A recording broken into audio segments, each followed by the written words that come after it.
Hello, my name is Jim Gray. I'm a retired judge from the Orange County Superior Court. Was on the bench serving you for 25 years, and I'm proud to say it was a wonderful job. I was blessed to have it, and you're welcome to come into our courthouses anytime. It belongs to you. And talk to the judges too, talk to the bailiffs. You'll be pleased with what you see. But one thing that's really disturbed me, I'm a libertarian and I have seen what works and what doesn't. In fact, if you want to label me, you could call me a pragmatic idealist, I suppose, which is basically being a libertarian. But let's talk about our nation's health care for a minute, because that is a system that is suffering greatly. Why? Because of the government.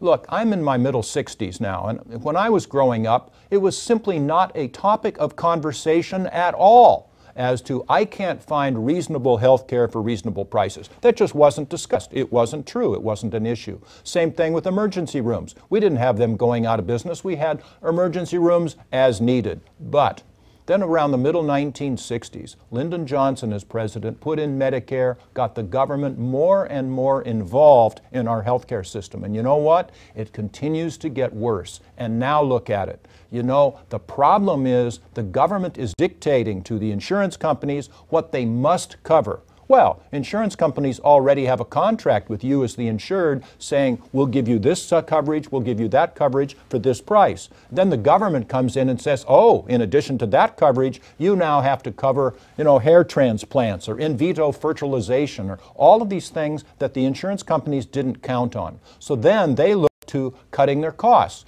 They can either go out of business or they have to do what the government tells them.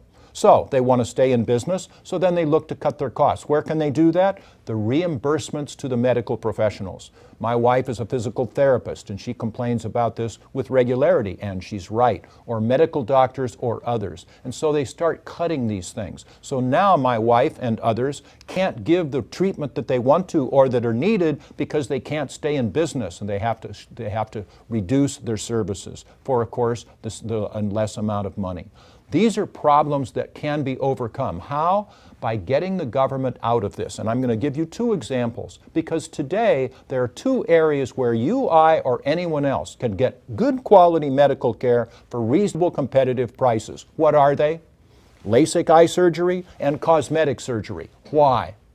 Because the government's not involved. Insurance companies are not involved. So if we were to have something like a medical savings account where you or your employer would put $4,000 into a bank account, in effect, with an ATM, then you go see your doctor and you say, well, doc, do I really need an MRI? Well, how much is it going to cost and what will it do? And you compare and you get competition. And then when you say, okay, I think you're right, I will pay X dollars for my MRI, then you swipe your card, the money immediately goes into the doctor's account, and it's taken care of. What will happen? Prices will go down because competition will come back. Doctors will start talking with their patients, because today you can go to any doctor, any hospital, and you say you need an MRI, money isn't even discussed. Doctors don't even know how much it costs. Stupid. So we need to bring competition back into healthcare. Today we're galloping in the wrong direction, and we have a terrible system and a deteriorating system to prove it. I believe that the best way of talking about this was the comment made that if you think medical care is expensive now, wait till it's free. That's P.J. O'Rourke, and he's right. We need to get the government out of health care, and then we will get our excellence back. Mark my words, I have seen this happen. It will happen again. Get government out of health care, and we will get our excellence back. That's my view from in the chambers. If you have further questions, go to my website, www.judgejimgray.com. Lots of interesting information there. And you can contact me. I will respond to you by email. Give me a call. Give me a contact. Let's talk about these things. We can only get better from here. That's my view. Nice to talk with you. I'll talk to you soon.